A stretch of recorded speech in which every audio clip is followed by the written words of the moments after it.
Levels నుంచి మీ stock పెద్దగా పడే అవకాశం కూడా కనపట్లేదండి. నెక్స్ట్ కాలర్ నారాయణ బేతంచెర్ల నుంచి లైన్ లో ఉన్నారు. నారాయణ గారు సార్ చెప్పండి. నారాయణ గారు సార్ నేను కొయ్యూరు గుర్తు 57.5 కొన్నా సార్. ఆహా. అది ఈ రోజు ఇంటర్డేలో ఎంతో క్లోజ్ అవుతుంది సార్. హలో, ఇవాళ తీసుకున్నారండి? అవునండి. ఇంట్రాడే కోసం తీసుకున్నారు? అవునండి.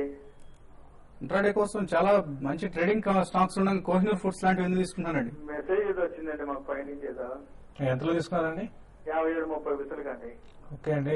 ఏదైనా కూడా స్టాక్ అయితే ఇంటర్డేలో బాగా కొంత అప్ ట్రెండ్ కనపరుస్తుందండి. అయితే మీరు ఇదంతా ఏంటంటే ఈ స్టాక్ ఎట్లుంటుందంటే ఇది మీకు ఎవరో మెసేజ్ ఇచ్చారు, దానివల్ల బై చేశారని చెప్తున్నారు. ఏదైనా మీ రేటు వచ్చి పైన ఒక ₹1-2 పెరిగే అవకాశం కూడా కనపడుతుంది. ఏదైతే మీరు ఒకసారి పైన సెల్లింగ్ ఆర్డర్ పెట్టేసుకోనండి. 58-50 ఆ రేంజ్ లో పెట్టుకోమని చెప్తాను. ఇంకోటి ఇటువంటి వాటికి కరెక్ట్ గా ఇంటర్డేలో ఇట్లా ఎంత పెరుగుతుంది, ఎంత 100% చెప్పడం అనేది ఎవరి వల్ల కాదండి. కాబట్టి ఏంటంటే ₹1-2 పైన ఎగ్జిట్ కమ్మని చెప్తానండి. సో ట్రేడింగ్ కోసం ఇటువంటి ఎస్ఎంఎస్ అయితే నమ్మొద్దండి. ట్రేడింగ్ చేయాలనుకునే వాళ్ళు నార్మల్ గా ఫ్రంట్ లైన్ కౌంటర్స్ లేదా చాలా యాక్టివ్ గా రెగ్యులర్ గా యాక్టివ్ గా ట్రేడ్ అయ్యే మిడ్ క్యాప్ స్టాక్స్ లోనే ట్రేడింగ్ చేయమని సలహా ఇస్తాం. కోహినూర్ ఫుడ్స్ లాంటి స్టాక్స్ లో మాత్రం don't do any trading activity. Last caller Rajesh Tanuku నుంచి లైన్ లో ఉన్నారు. రాజేష్ గారు నమస్తే అండి. నమస్తే సార్ నాగార్జున ఫెర్టిలైజర్స్ 28.5 లో తీసుకున్నామండి. ఓకే అండి. 28.50లో అది ఎలా ఉంటుందో కొంచెం దాని గురించి చెప్తాను. నాగార్జున ఫెర్టిలైజర్స్ అయితే కొంత హోల్డ్ చేయమని చెప్తారండి. ఎందుకంటే మాన్సూన్ కూడా బాగుంది. తర్వాత ఫెర్టిలైజర్ స్టాక్స్ అని కూడా రీసెంట్ గా కొంత యాక్టివిటీ బాగా వాల్యూమ్స్ పరంగా ఉన్నాయి. తర్వాత స్టాక్లు కూడా పెరగడం జరిగింది. సో నాగార్జున ఫెర్టిలైజర్స్ పెద్ద డౌన్ సైడ్ ఉండదు కాబట్టి, మాన్సూన్ బాగుంది కాబట్టి డెఫినెట్ గా హోల్డ్ చేయండి. ₹34-35 స్టాక్ పెరిగే అవకాశం ఉంది. ఓకే అండి. లాస్ట్ మరొక కాలర్ లైన్ లో వచ్చారు. షణ్ముఖ్ హైదరాబాద్ నుంచి లైన్ లో ఉన్నారు. హలో హలో హలో, చెప్పండి షణ్ముఖ్. సార్ ఆర్ఏ యాగ్రో సుజలాన్ ట్రేడ్ లెవెల్ చెప్తారు. ఇవి ట్రేడింగ్ కోసం తీసుకున్నారండి? లేదండి, బై చేద్దాం అనుకుంటున్నాను. ఆర్ఏ యాగ్రో బై చేద్దాం అనుకుంటున్నారు. ఈ రేట్ లో తీసుకోవచ్చా లేకపోతే వెయిట్ చేయాలి? ఓకే అండి. ఇప్పుడు ఆర్యో అగ్రి అయితే మీరు కరెంట్ లెవెల్స్ లో కూడా బై చేయొచ్చు అనిపిస్తుంది అండి. స్టాక్ ₹27 లో ఉన్నది అదే స్టాక్ అనుకుంటాను. ఓకే అండి. ఆర్ఏ అగ్రి అయితే రీసెంట్ గా చూస్తే 30 చాలా హెవీగా పడడం జరిగిందండి. స్టాక్ అయితే ఇప్పుడు మీరు ఎటువంటి పరిస్థితుల్లో స్టాక్ బై చేయొద్దని చెప్తారండి. స్టాక్ ఫర్దర్ గా వీక్ అయ్యే అవకాశం కనపడుతుంది. అరౌండ్ ₹22 వచ్చి స్టాక్ బై చేయమని చెప్తాను. ఎందుకంటే రీసెంట్ గా ఒక 7 days మూవింగ్ ఎవరీ ₹38 నుంచి దగ్గర ₹12 దాకా స్టాక్ పడడం జరిగింది. ఎప్పట్లో ఈ స్టాక్ కోలుకునే అవకాశం లేదండి. ఇంకా వన్ వీక్ లోనే 33%, 1 month లో 33% దాకా పడడం జరిగింది. మీరు దీన్ని బయింగ్ అవాయిడ్ చేయడం చాలా వరకు బెటర్ అనిపిస్తుందండి.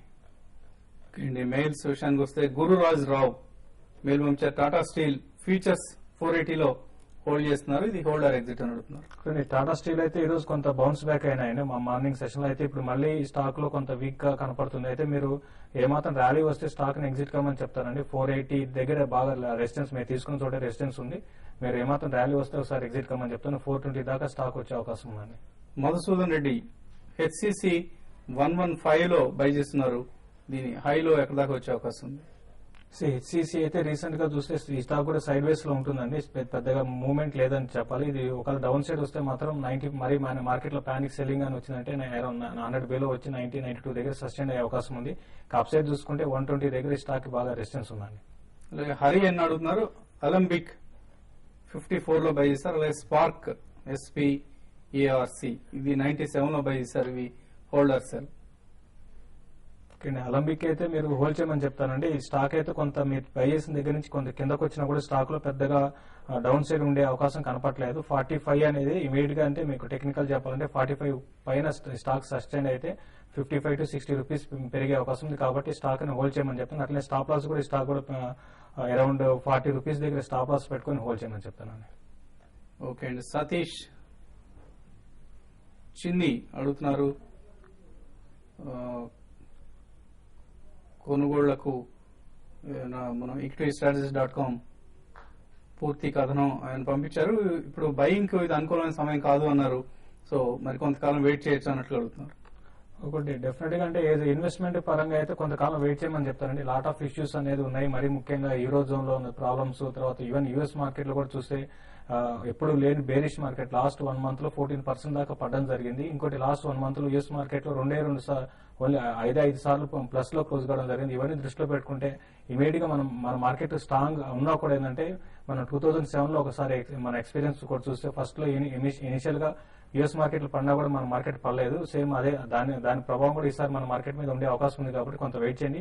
కంప్లీట్ గా ఇప్పుడున్న మార్కెట్ ఏదంటే కంప్లీట్ గా ట్రేడింగ్ మార్కెట్ అండి. ట్రేడింగ్ ఒక 100 పాయింట్స్ పెరగడం 100 పాయింట్స్ పడడం జరుగుతుంది. సో ట్రేడర్స్ అయితే మాత్రం ఈ మార్కెట్ లో బాగా ట్రేడ్ చేసుకోవచ్చు. ఇన్వెస్ట్మెంట్ కి అయితే కొంత వెయిట్ చేయమని చెప్తాను. ఓకే అండి, వాల్యూ బైస్ ని ఎప్పటికప్పుడు బై చేస్తూ ఉండొచ్చు అండి. డోంట్ వెయిట్ ఫర్ టైమింగ్ చేద్దాం, మార్కెట్ ని బాగా పడిన తర్వాత కొందాం అనే ఉద్దేశంతో అయితే ఎవరు అటువంటి పనులు చేయొద్దు. మార్కెట్ లో వాల్యూ బై అనుకున్నప్పుడు మీరు డెఫినెట్ గా ఎంటర్ అయిపోతుంది. కొంత సెల్లింగ్ కనిపిస్తుంది మార్కెట్ లో. ప్రస్తుతం 36 పాయింట్ల లాభానికి పడిపోయింది సెన్సెక్స్.